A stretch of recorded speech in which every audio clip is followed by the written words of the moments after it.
I sum up the last lecture. Basically, we learn how to compute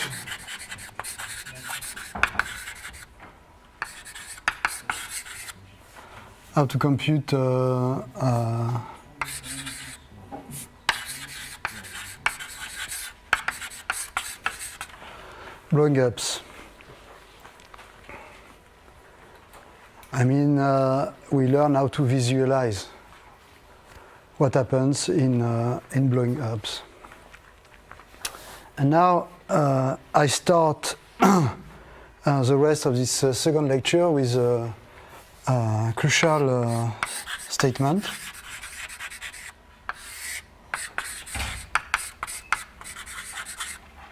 Maybe Michel gave... no, not yet.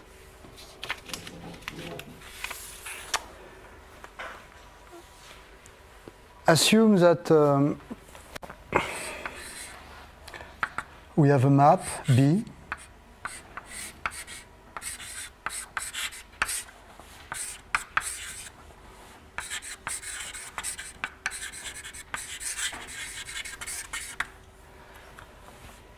defined on all smooth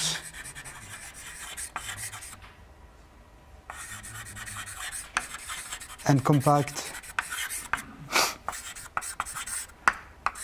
algebraic sets. I am not very accurate with algebraic set and algebraic varieties, but that's not an issue. So assume that we have a map which is defined for all smooth and compact, I insist here, smooth and compact algebraic sets, with values in some abelian group G. And assume that we have the three following properties for B.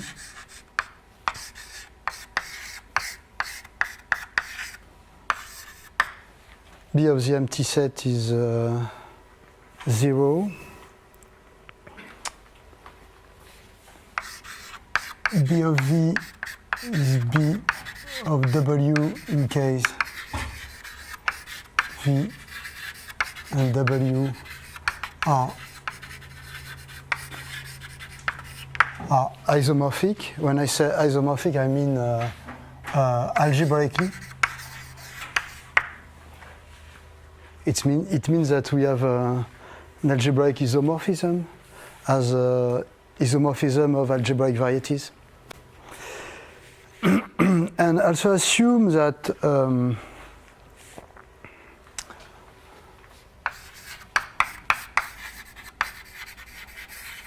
for any V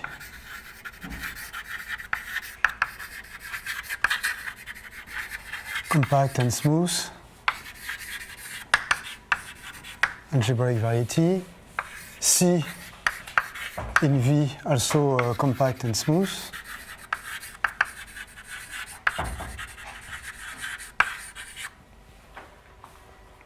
algebraic variety. Everything is algebraic in this statement.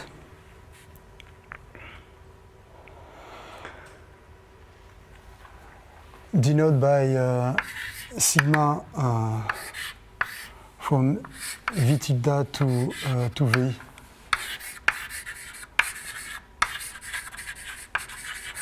So blowing up of C in V. So we have a center, we have a smooth center, compact smooth center, and some compact and smooth algebraic variety, and we blow up one time.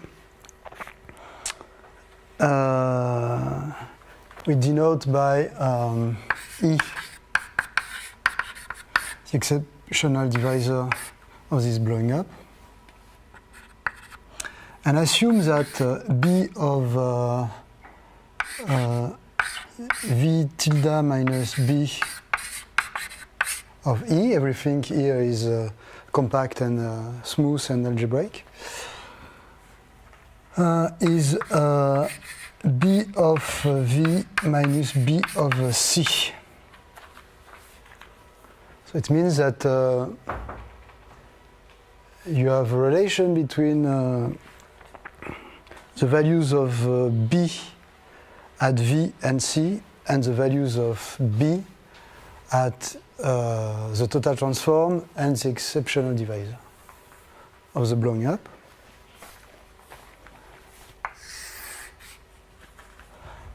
These are the three conditions. Then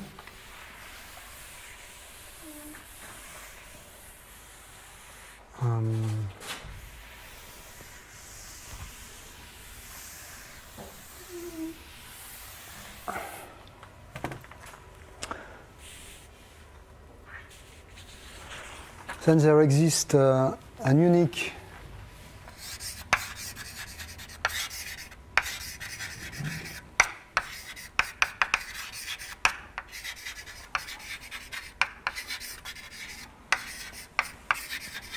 extension of B to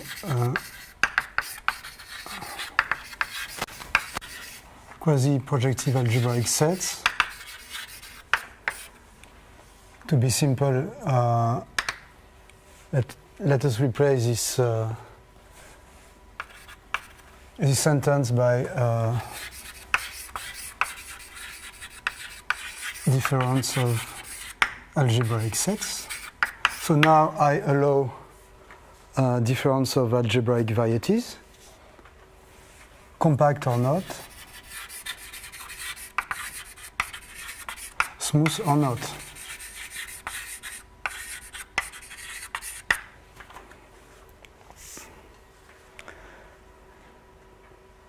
Such that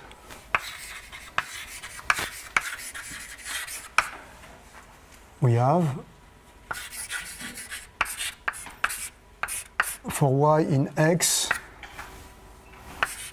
y being closed, I'm going to denote this extension by, in my notes, I choose beta. Such that beta of x is beta of x minus y plus beta of y. So we have additivity.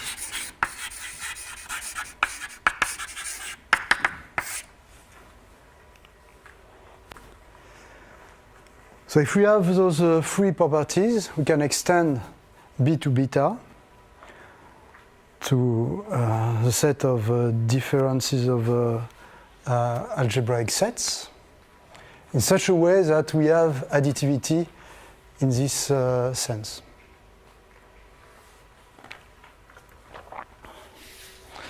So this statement uses resolution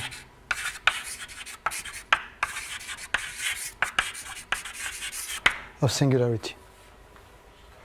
This is not an obvious statement, and it will allow us to extend additive invariance. But we have more than this, assuming that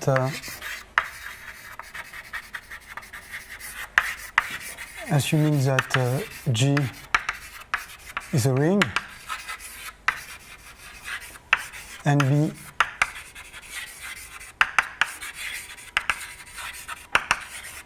B is multiplicative,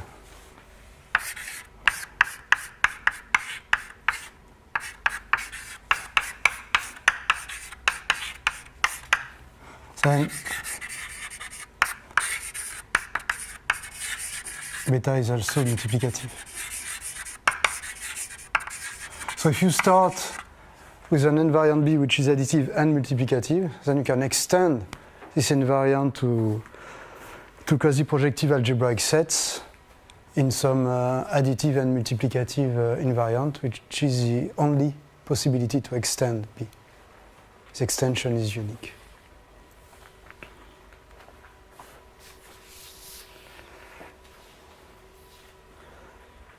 up to blowing ups, it means that you know the value of beta on compact and smooth algebraic sets, and that's enough. If you know the value of beta on compact and smooth algebraic sets, then using blowing ups and resolution of singularity, you know the values of beta on any quasi-projective algebraic set. This is the meaning of this statement. And we are going to apply this statement to the Betti numbers.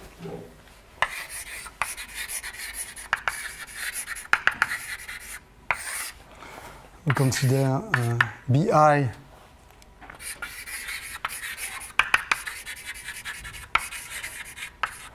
Betti numbers for cohomology with compact support.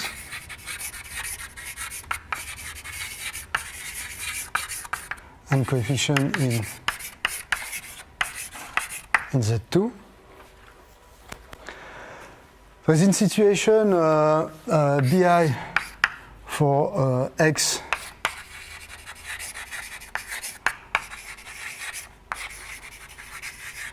compact and smooth, BI is an additive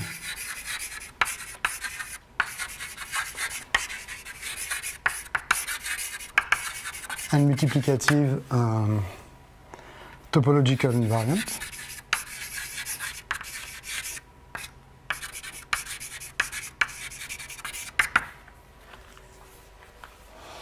When I say compact and smooth here, I do not require that X is an algebraic set. For manifold, it's okay. But we stay in the algebraic or semi-algebraic world, so everything will be at least semi-algebraic. It means that we can extend Bi to beta I, and the beta I are called the virtual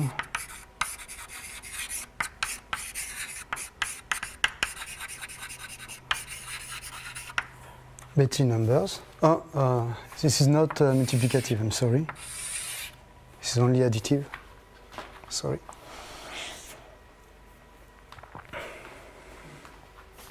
So we can extend Bi to beta I for quasi-projective,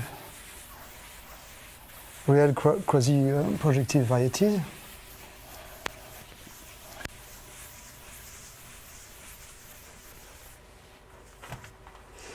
Just have to prove that Bi satisfies the three conditions of the theorem, and it has been done by McCrory and Paruzinski.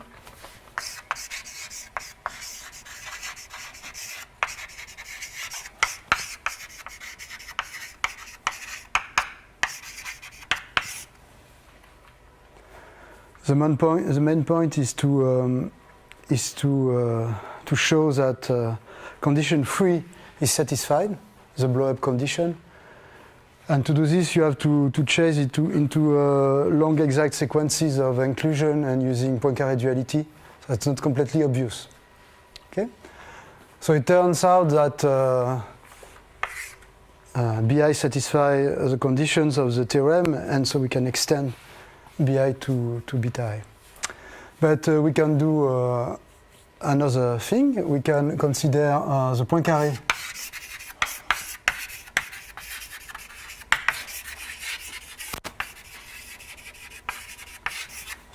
polynomial defined by what is the notation for this guy? B, also B. So B, it's a polynomial with a variable u, and here it takes some smooth and compact manifold or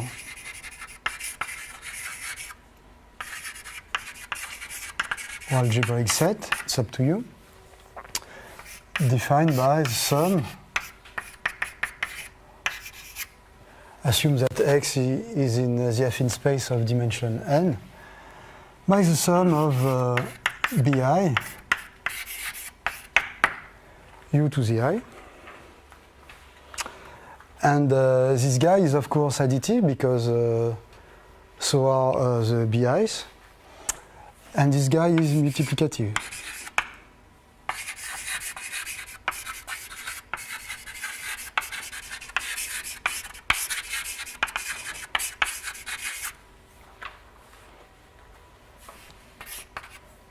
So we have nothing to do because condition 3 in theorem is satisfied by the Betti numbers. So immediately it is satisfied by the Poincaré polynomial. And we can extend B to beta, the virtual Poincaré polynomial.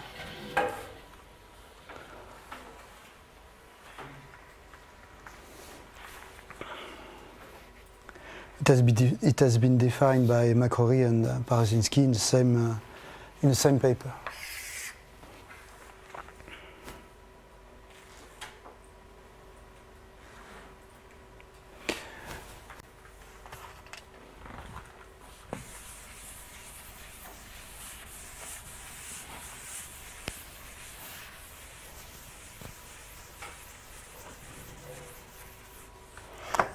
Assume X is smooth and compact, then beta of X evaluated at -1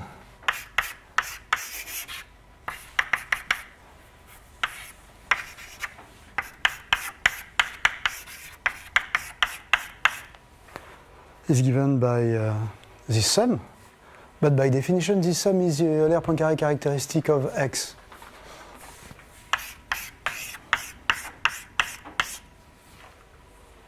Whatever the definition of the Euler-Poincaré characteristic we consider, the topological one, simplicial one, or the semi-algebraic one I described in lecture, at the beginning of lecture 2. So it means that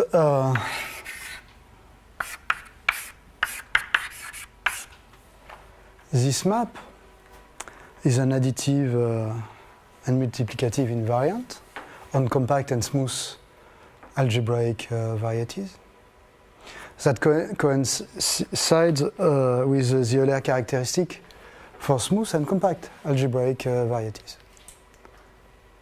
So using again the theorem of Bittner, it means that it has an extension. But this extension is unique. And we know that the semi-algebraic Euler-Poincaré characteristic is an extension of the classical Euler-Poincaré characteristic for compact and smooth manifold. So we have this equality for any quasi-projective algebraic sets.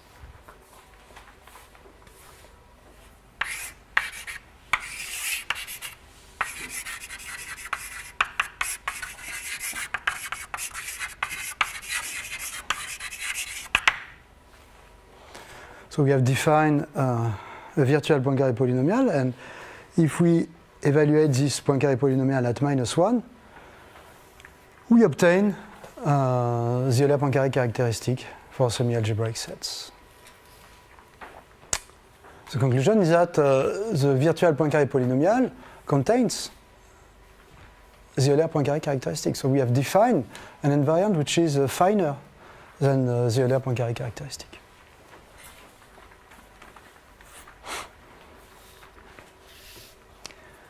So now some exercise how to compute beta.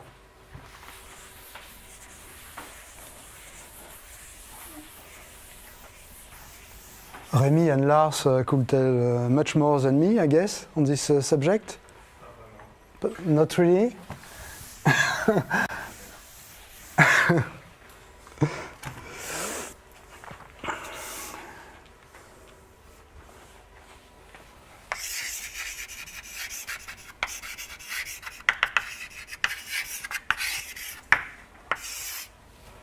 How to compute beta? When X is compact and smooth, everything is wonderful because beta is given by the classical Betti numbers. So we only have to compute the Betti numbers, the topological Betti numbers for compact and smooth manifold. And then we have our polynomial.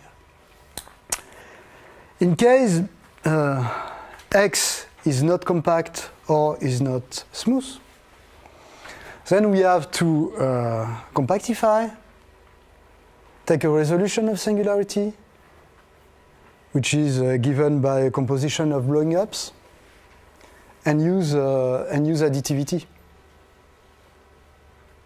So we have to compute up to exceptional divisor. So we have to compute the beta of the exceptional divisor, which are smooth and compact. This is the idea. So for instance,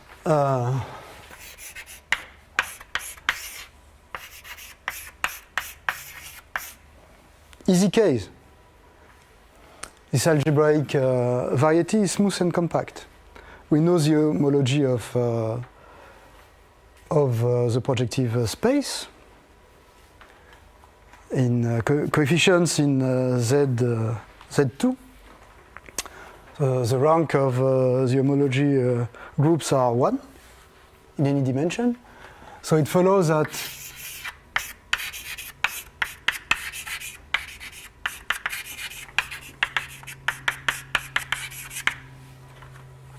beta of the projective space is given by this polynomial.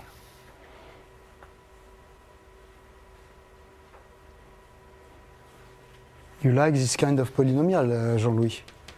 You like very much this kind of polynomial. Okay, so now the project, the FN line.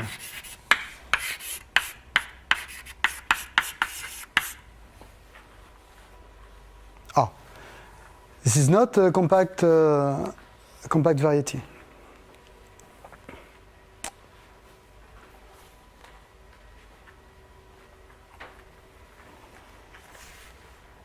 This is a smooth, but not a compact variety. But we can compactify this line in the projective space of dimension 1 up to 1 point. And the compactification is an algebraic. It gives an algebraic isomorphism. So it means that beta of the line minus beta of a point is the beta of the projective space of dimension 1 minus beta of the point, but beta of the point, which is a compact and smooth algebraic variety, is 1. So here we get u plus 1 minus 1, that is u. So the virtual Poincaré polynomial of the FN line is u. But now it's easy to compute beta of the affine space of dimension n, since this space is the product of this one.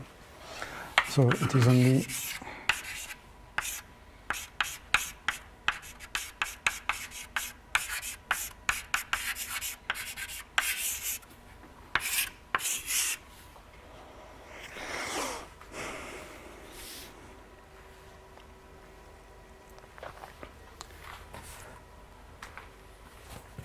the sphere.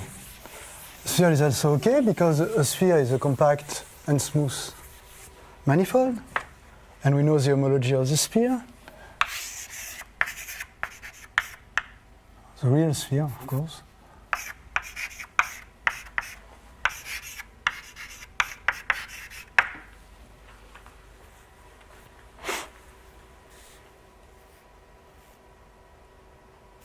And now, what about the Whitney umbrella?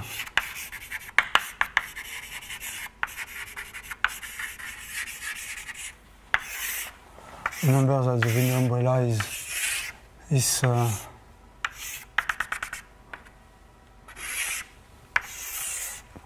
algebraic set given by something like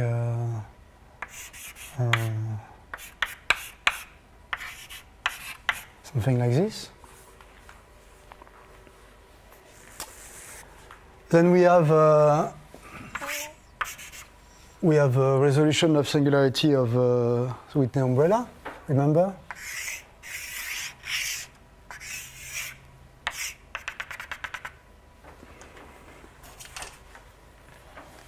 This is the exceptional divisor.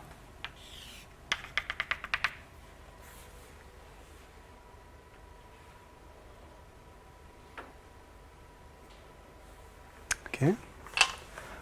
So now we use additivity formula. Beta of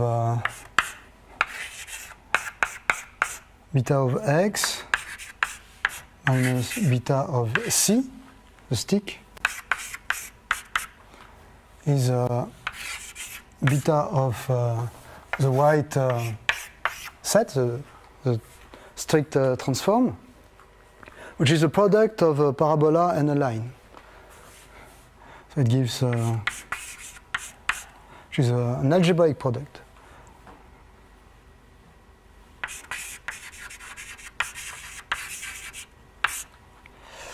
Minus the exceptional divisor, which is a parabola.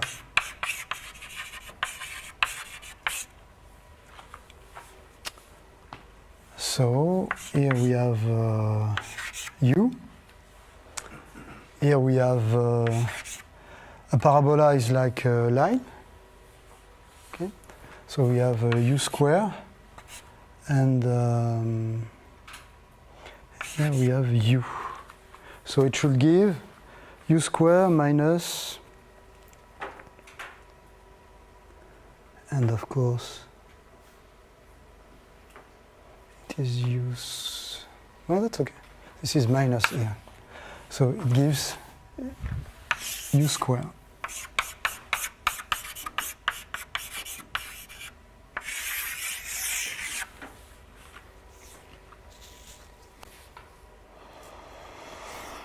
So this is basically the way we compute beta. Here we are very lucky because the strict transform is an algebraic product of varieties that we know. We know how to compute the beta of the line and the parabola. Usually, we first have to compactify, take a resolution of singularity, and then we have to compute on the resolution, on the smooth and compact object, to compute beta, and compute the exceptional divisor of the resolution, which is not an easy task. Last example.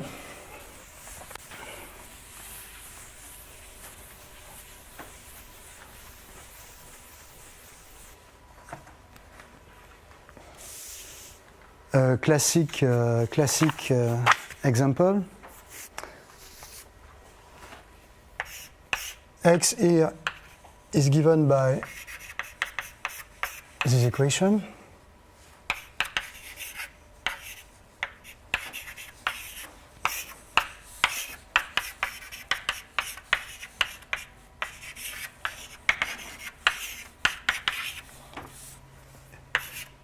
And Y is given by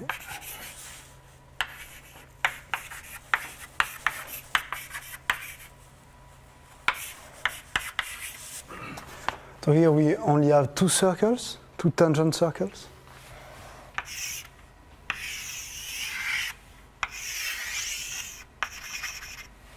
And here you have something like this. This is y, this is x. They are compact, algebraic varieties, but not smooth. So we start with y, which is the easiest one to compute. We start with a blow-up of y with center the origin. And since we have two different tangents here,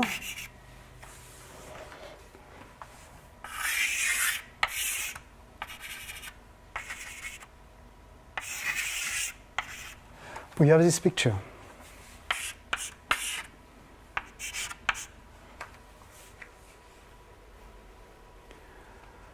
Okay, so it means that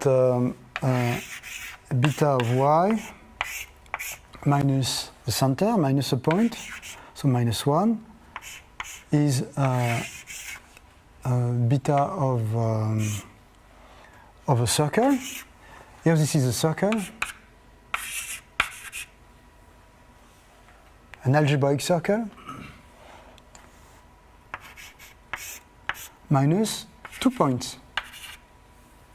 The exceptional divisor here in the strict in the total transform is given by 2 points. So beta of y is beta of S1, which is u plus 1 minus 1, which is u.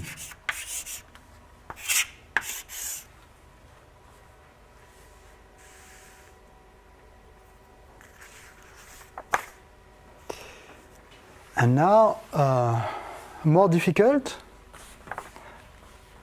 the two circles. It is more difficult because if you blow only one time, you cannot separate the tangents. The circles have the same tangent. So what you see after one blowing up is this kind of picture. Here I have a red circle. Here I have a blue circle. I blow up one time.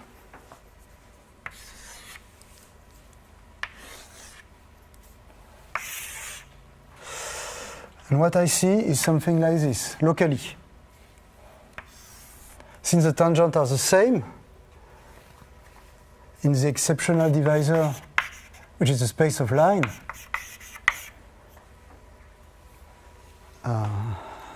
the total transform of the blue and the red circles have to meet at the same point.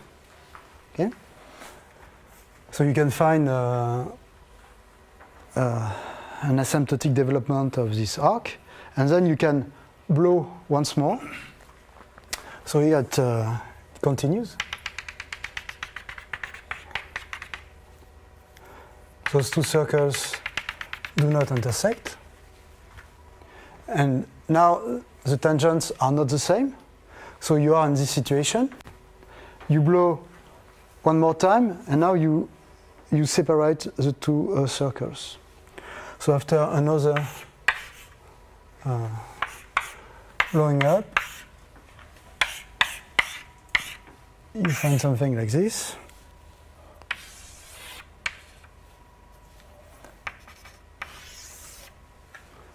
Okay. So you have two circles. It means that beta of x minus 1 point is 2 times beta of S1. There really are circles. And anyway, since they are compact and smooth, if they are not algebraic circle, we don't care. Because beta on compact and smooth are given by the classical Betti numbers. and Betti numbers are topological invariants. So here, 2 times beta of S1 minus 2 points.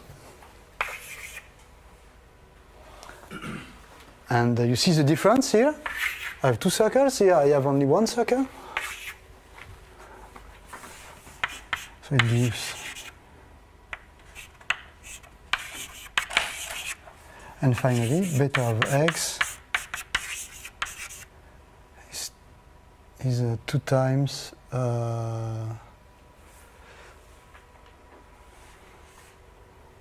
minus 2 minus 1, so plus 1.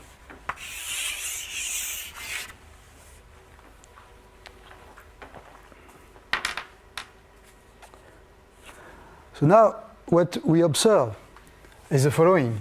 The Euler characteristic of y is easy to compute by using simplicial triangulation. You take 2 triangles having same vertex, you can compute. But we can also be more fancy and compute the Euler characteristic of y using a beta, since we have beta. So we replace u by minus 1, and we find minus 1. We can do the same here. Beta of x evaluated at minus 1 is minus 2 plus 1, which is minus 1. And what we observe is that those 2 sets have the same Euler-Poincaré characteristic. Of course. They have the same topological type. And the Euler-Poincaré characteristic is invariant under homeomorphism. Okay? So this is not a surprise. Those 2 sets, as triangulated sets, have the same Euler-Poincaré characteristic. But you also observe that they have distinct virtual Poincaré polynomial. So it means that the virtual Poincaré polynomial is not a topological invariant. This is the conclusion of this example. So beta is not a topological invariant. It is a topological invariant only on a smooth and compact manifold, because the classical Betti numbers are. But in the extension to quasi-projective algebraic set, beta is not a topological invariant.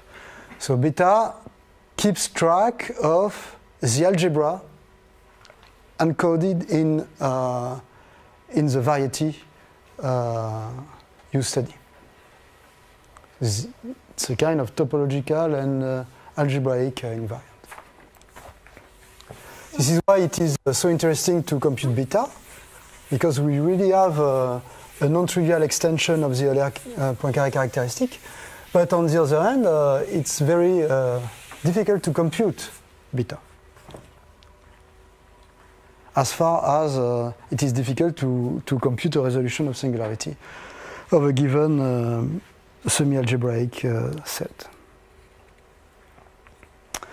Last remark in lecture 2.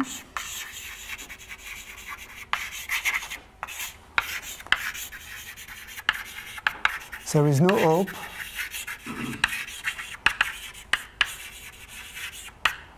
to extend beta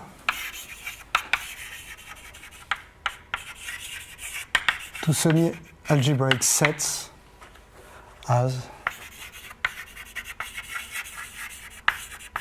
an additive,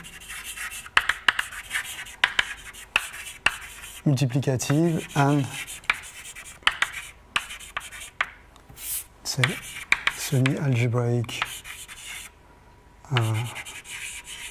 homeomorphism maps.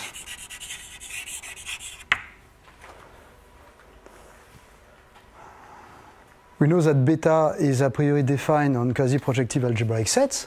Why not extend again beta on any semi-algebraic sets as an additive, multiplicative, and invariant under semi-algebraic bijection, say.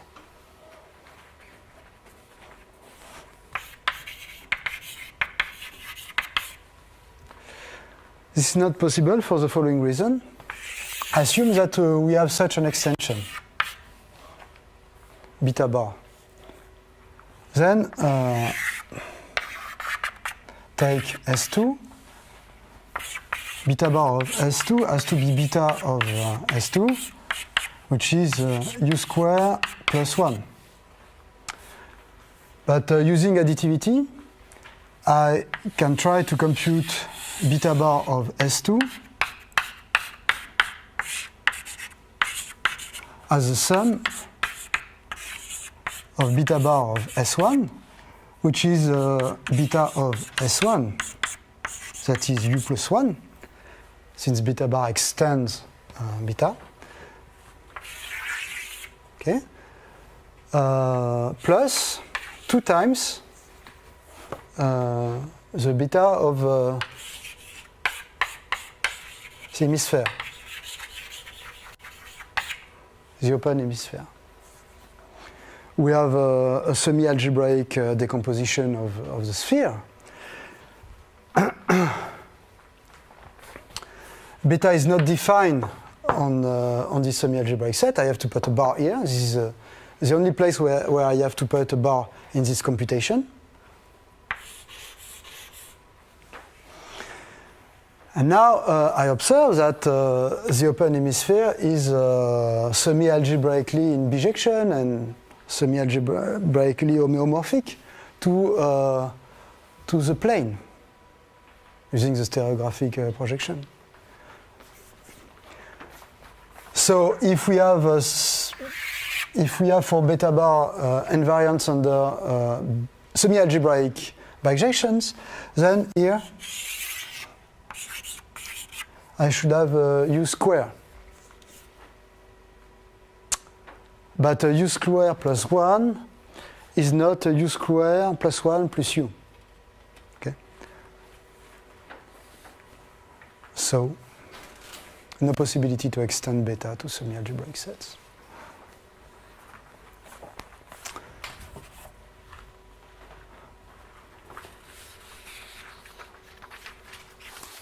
And this is the end of lecture 2. Now lecture 3. If you don't have questions on lecture 2.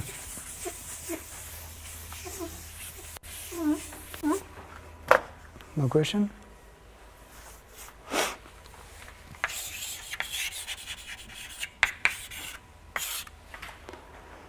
Lecture 3.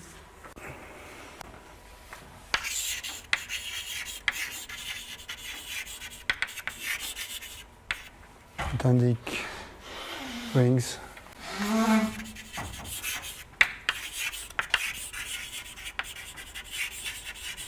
Of formulas. Summing up lecture 2, we have chi, additive, multiplicative, topological invariant, very elementary invariant. And we have less elementary invariant, beta, virtual Poincaré polynomial, defined on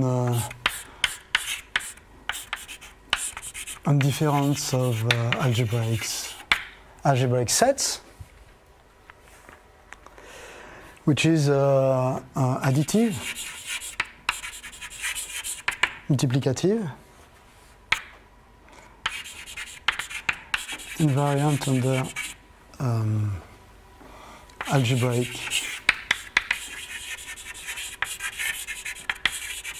isomorphism. So at this point, you have to see. Okay, this is only for specialists. You have to see this guy as an algebraic variety.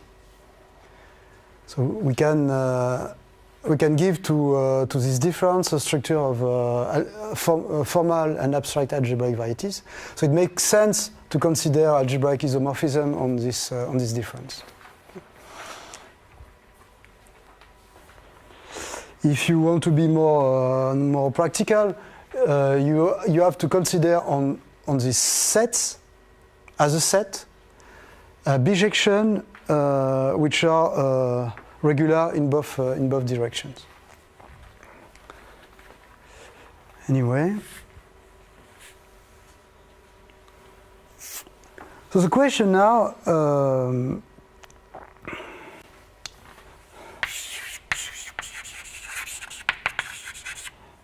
So everyone is okay with the fact that beta generalizes chi.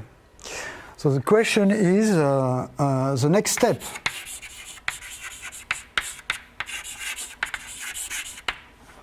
Next step.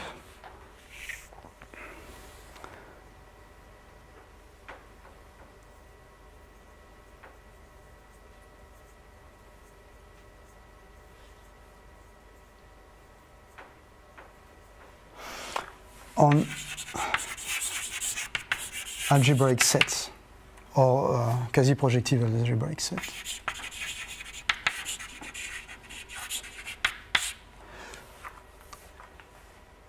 Can we define a better invariant than this one? Okay. So we have a way to answer this question, which is a very formal way in the Grothendieck spirit. We define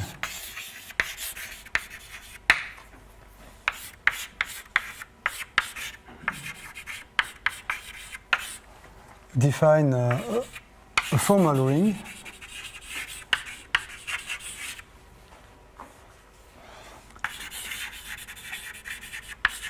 generated by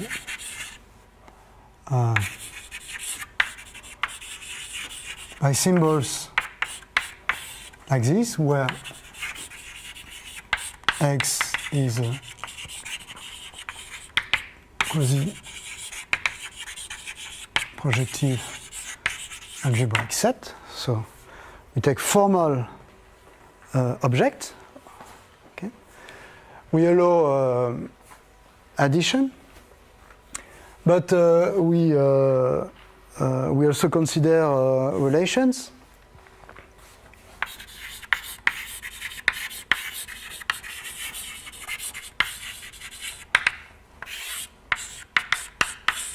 The class of X is the class of Y if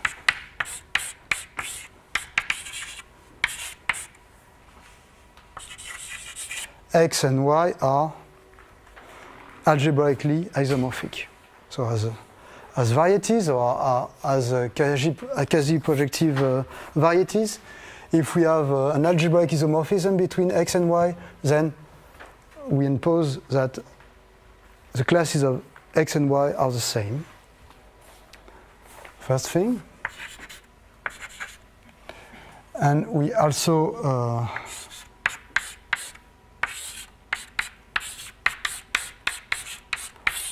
X minus Y is a quasi-projective algebraic variety, so it makes sense. In case Y is closed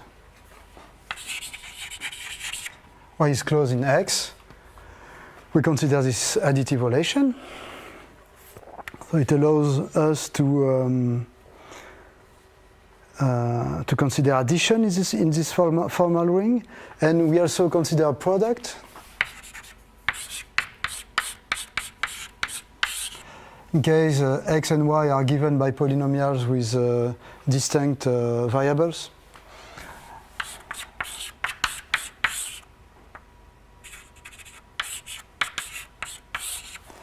this relation gives to this guy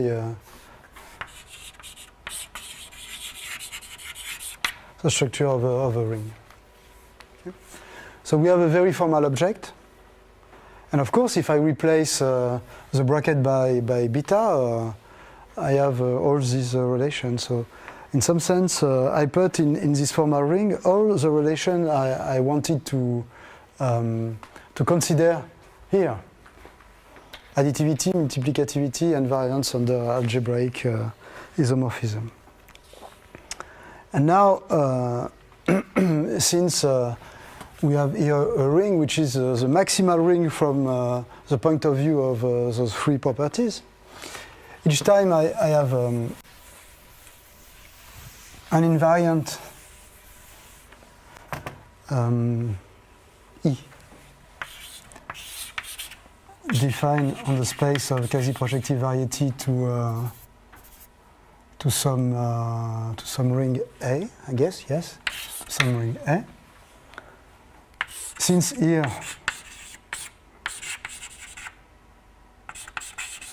I have the classical projection on my formal ring, which sends a variety to its class,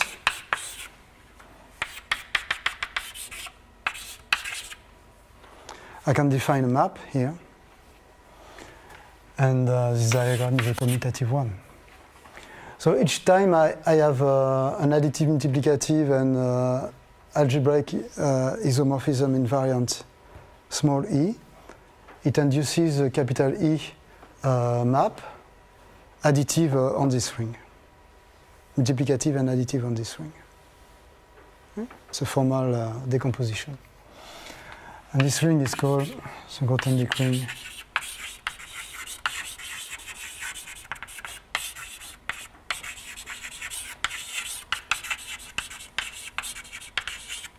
of varieties. So I have answered the question. Yes, we have a far more general additive and multiplicative invariant on quasi-projective varieties, but it's only a formal object. Why not?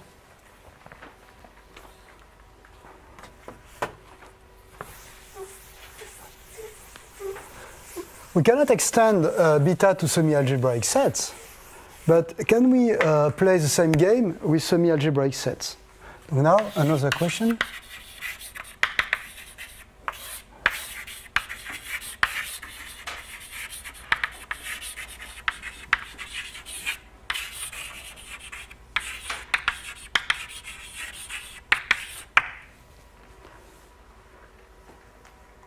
So I'm going to try to mimic this his point of view, taking formal semi-algebraic sets and consider some additive and multiplicative relation on the formal classes of semi-algebraic set, and allow invariance under semi-algebraic bijective maps. So I try to do the same, okay? Okay, so let me call by, so I just sum up the construction, do the same.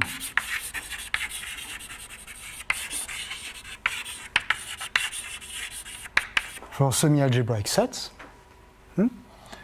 same formal ring, and we have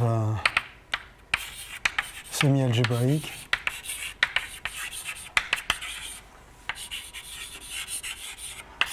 bijective maps defining the equivalence relation on classes here. So now let me call by L for Lefschetz, the class of the line of the semi-algebraic set R. And let's call P for point, the class of a point of a connected and zero-dimensional semi-algebraic set. The first observation is that P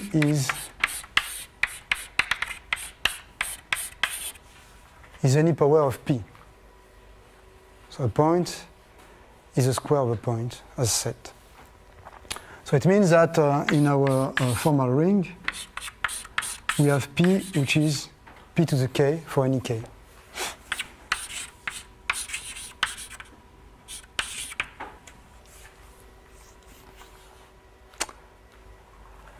And now,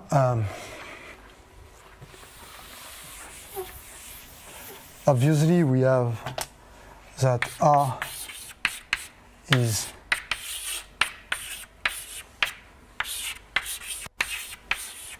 given by this decomposition.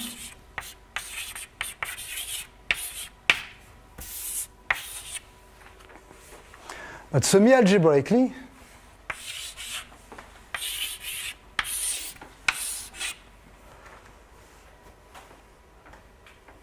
those open intervals are R.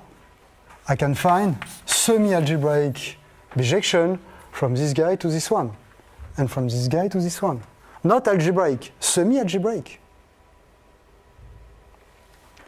So it means, taking classes and using additivity, it means that L has to be 2 times L plus P.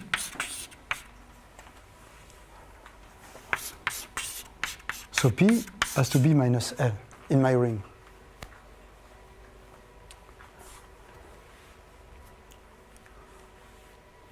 More than this, we have cell decomposition. So if I take a semi-algebraic set, a semi-algebraic set, I have a cell decomposition of A. So A is written as a disjoint union of cells, and each cell is semi-algebraically in bijection with an open box. Okay? And an open box is just a combination as classes of lines and points. I mean, of product of lines, say, for the open box, product of lines. So each box, each open box here is a product of the line, so a product of the point. So it means that by additivity,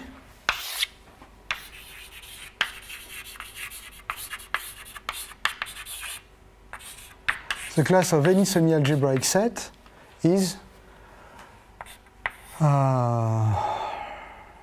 what? Is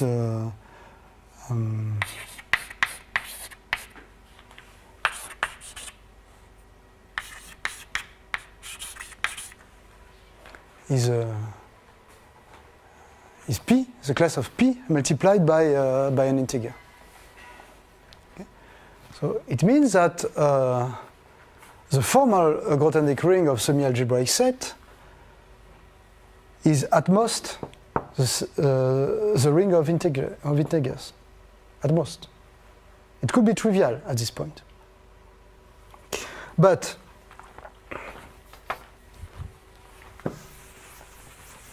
we know that the Euler Poincaré characteristic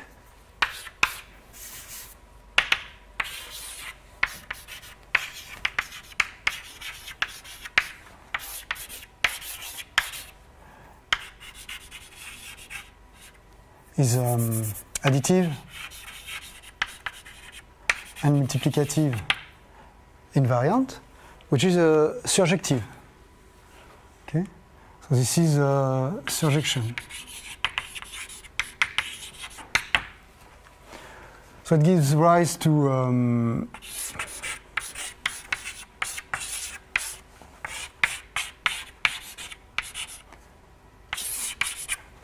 this map, which has to be surjective. So it means that this guy, which is generated by P as a ring, has to be Z. Okay, I have a surjection from this ring generated by P to Z, so this guy is Z. So if I do the same construction, I obtain a trivial ring, which is Z. Because we have too many possibilities to identify by semi-algebraic bijection two semi-algebraic sets in this ring. The concept of semi-algebraic bijection is too loose. It's not rigid enough.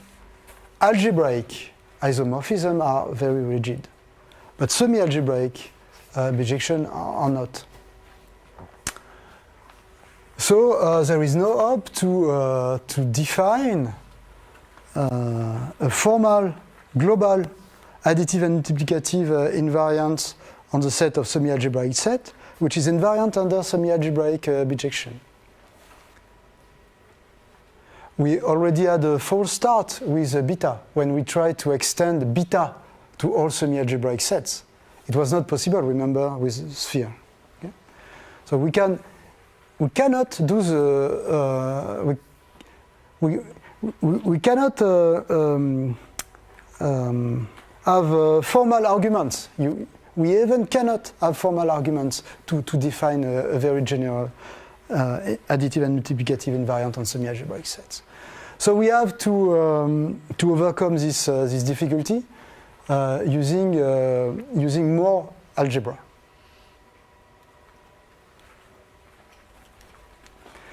So now this is the main idea of lecture 3. How to define a formal ring for some semi-algebraic sets with generalized beta.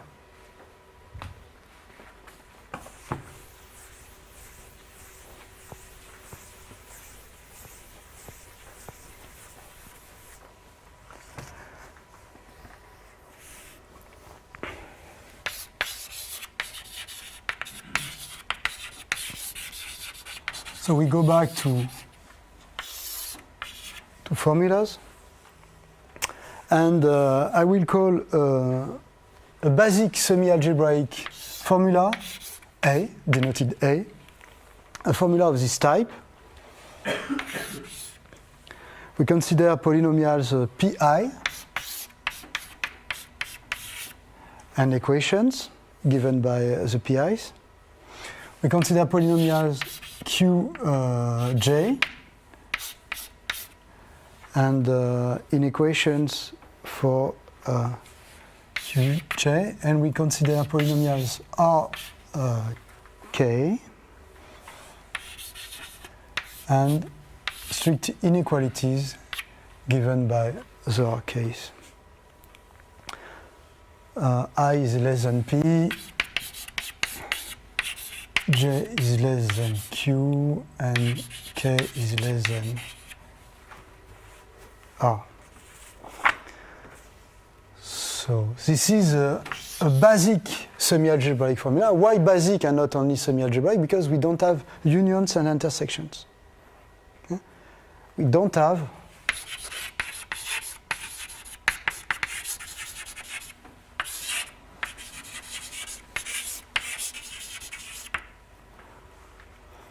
so we consider system of equalities, inequalities, strict inequalities, and inequations, but not a conjunction of such systems. And now I'm going to define a Grothendieck ring for formulas.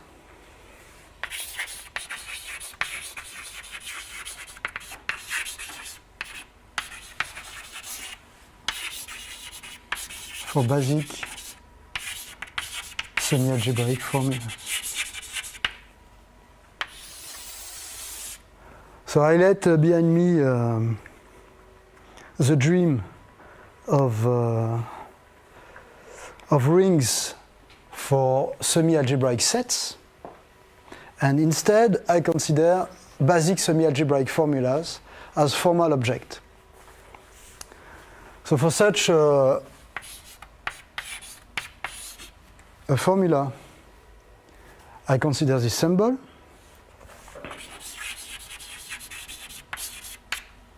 And I generate a formal ring.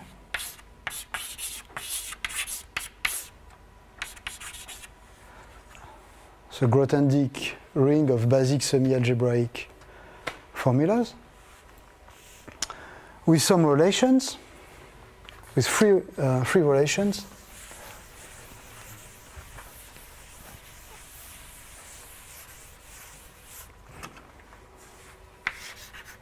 The first one.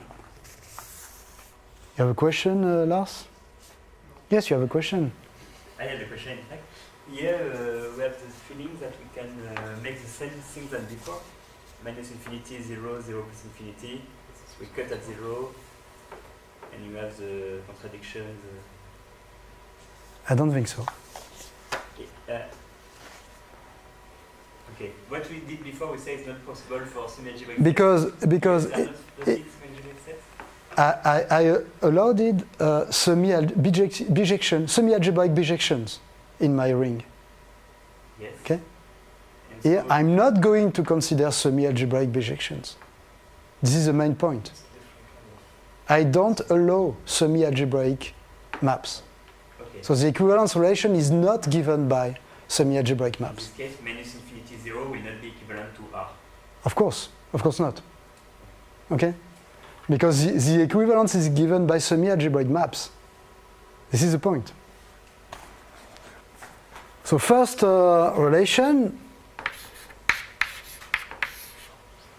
additivity.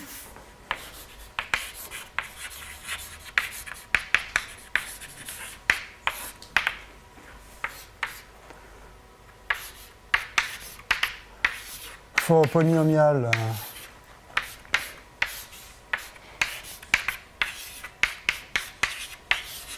for a polynomial S,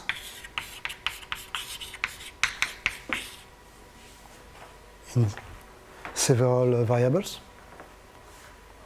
So I want to, from this formula plus this formula, I want to get formula A. Okay. So in some sense, this is a decomposition here using the polynomial S of this formula.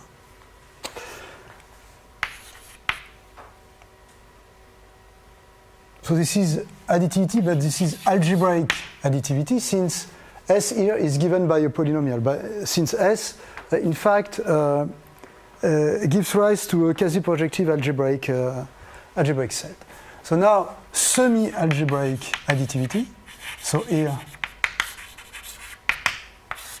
something new.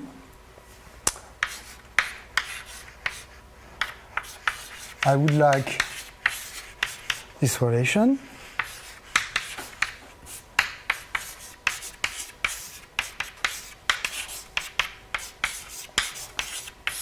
So I want that inequalities here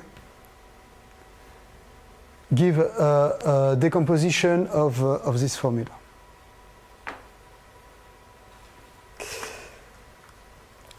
At this point, I don't know what I'm doing.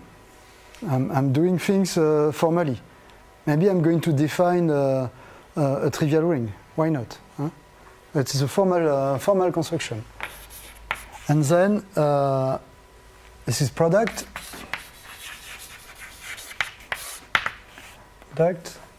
In case we have AB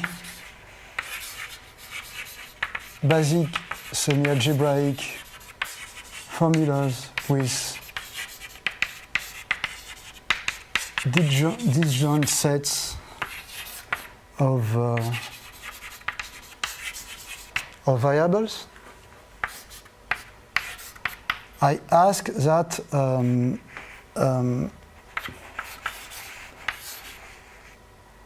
A and B, so the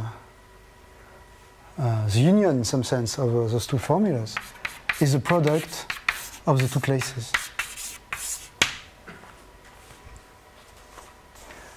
This will give to this ring a product. Okay. And now,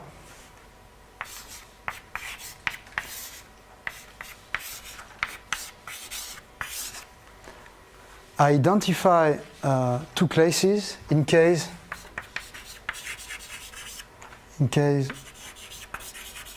we have no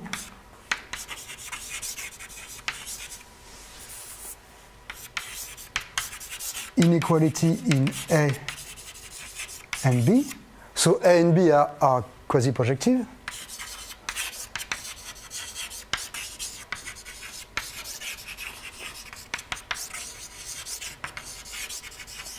So A and B are quasi-projective. And in case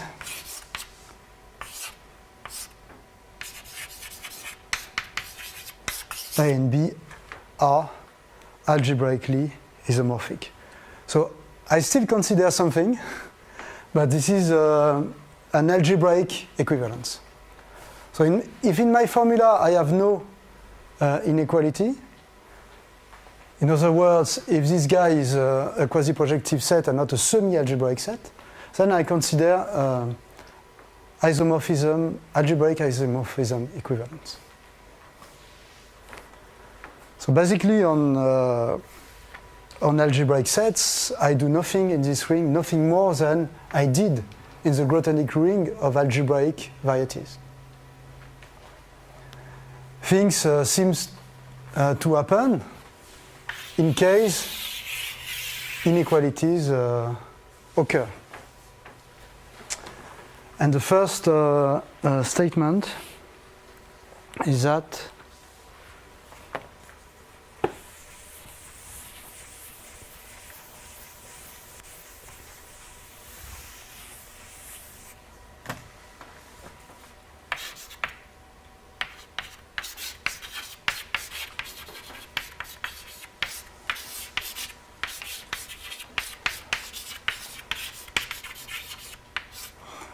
the natural injection sending a class of a quasi-projective algebraic varieties to itself. So the symbol should be different at this point. I should have defined here, another notation for classes in my new ring, but it's not useful because this guy is an injection.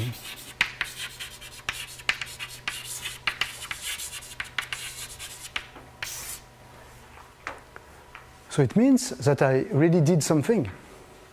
It means that I defined a ring which is at least as complicated as this one, which is very, very complicated. We don't understand this ring. We don't understand this formal ring. Okay? So I define a kind of monster that we don't understand. And this is good.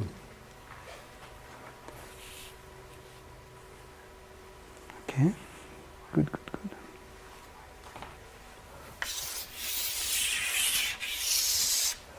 All what I am explaining now is from a paper by Gulven Fichu that will give a talk tomorrow, and myself in 2014.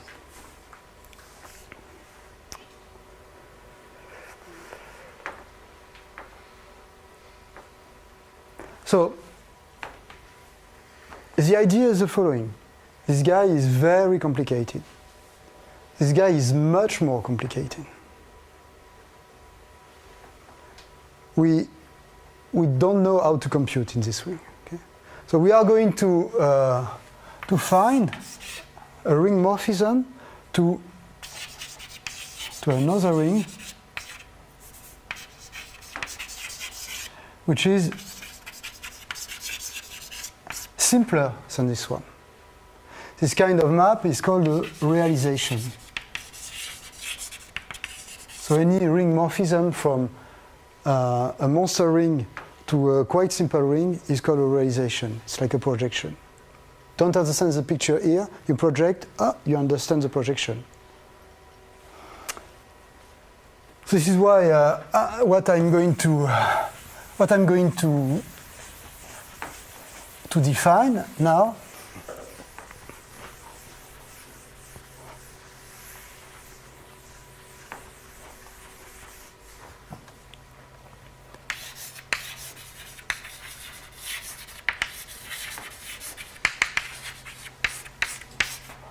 I'm going to define a realization capital pi from the Grothendieck ring of basic semi-algebraic formulas to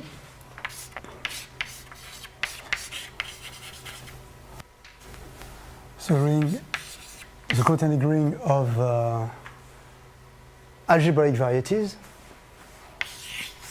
tensor by polynomials with coefficients in Z, but polynomials with variables 1/2.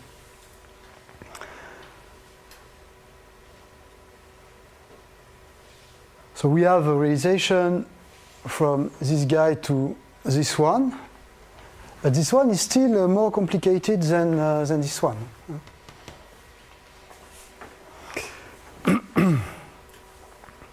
How to do this?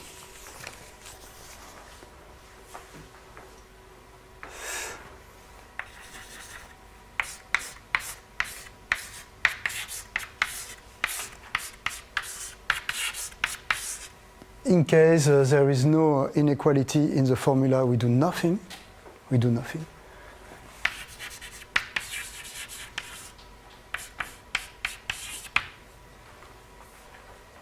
R is the indice for polynomials defining inequalities. But in case there is one inequality at least, we have an induction formula. So assuming that A is a basic semi-algebraic formula, and assume that we have here one inequality, then we define pi of this formula to be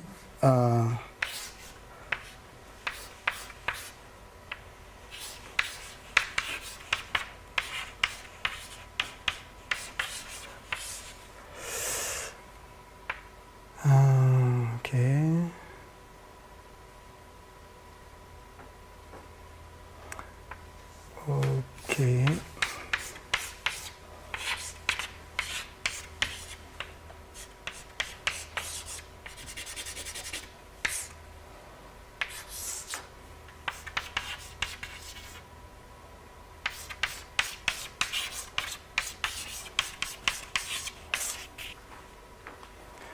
This is an induction formula because here we skip from a formula with, say, n+1 inequalities to the computation of pi for formulas with n inequality. We have replaced this inequality by those equalities or inequations. Okay? And here we have add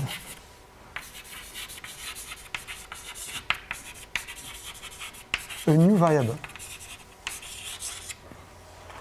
So we replace inequality by a new equality using a new variable and a square. If I continue, the number of inequalities drops by 1 at each step, but we add more and more variables. So in the end, we have kind of a very very complicated combination of algebraic sets with a lot of variables. And since we here we have those factors. You see that we have formally multiplied our classes of algebraic sets by powers of 1 over 2. So why such a crazy formula?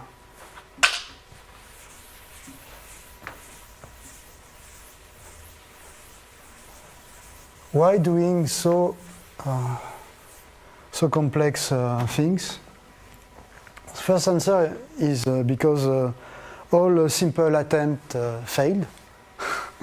So we consider a more complicated formulas to obtain a suitable realization. But the geometry behind is the following. Assume that you have only one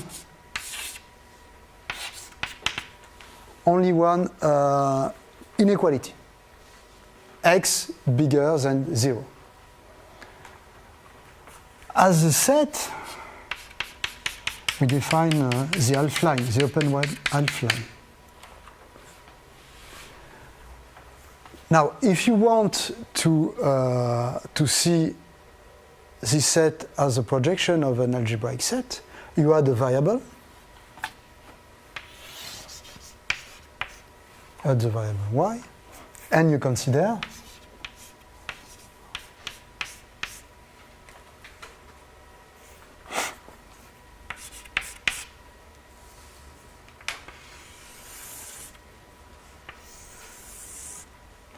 and now if you project this algebraic set on the line, you obtain the white set. But you obtain 2 points here over a given white point, but here only 1 point. So I can say, in some sense, that the class of this guy is what? The class of this algebraic set divided by 2, because I have two points over one point here, minus 1 point. So minus here 1 point, which is given by r equals 0. R here is just the variable x. Okay, so I think I have to put the parenthesis here. But this is a way to do that. I could have considered also the other parabola. So red one, given by y squared, is minus r. And see this set as a complement of the projection of the red algebraic set. So it could have been the class of R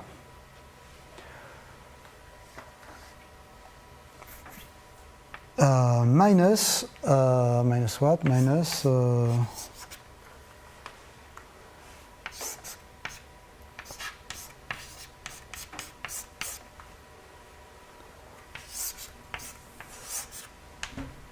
that's it. I guess that's it. So I have the blue way to compute, and I have the red way to compute. I cannot decide. Which is the best one. The blue one, projecting directly on the white set, or projecting on the complement and taking the complement. So I take the mean value of both possibilities. And it leads to this formula. Replacing this example of x by r, by general polynomial r, it gives rise to this formula. So this formula is just the mean value of two ways of seeing this formula. The first one, you add a variable and you consider this algebraic set and you project on A. The other one is you add a variable, you put minus here, you project, so you are in the complement, you take the complement as class, so the difference with the formula A, and taking the mean value, you get this formula. So I guess I have to stop here. So to sum up this lecture, now we have a very formal ring of only basic semi-algebraic formulas, and we have realization on some classical ring. This one is very classical. We have a realization on this very classical ring. And from this realization, we are going to extend beta from quasi-projective algebraic sets to basic semi-algebraic classes of formulas, and then through beta define Poincaré series and showing some rationality theorem in the end of lecture 4. Okay, I stop.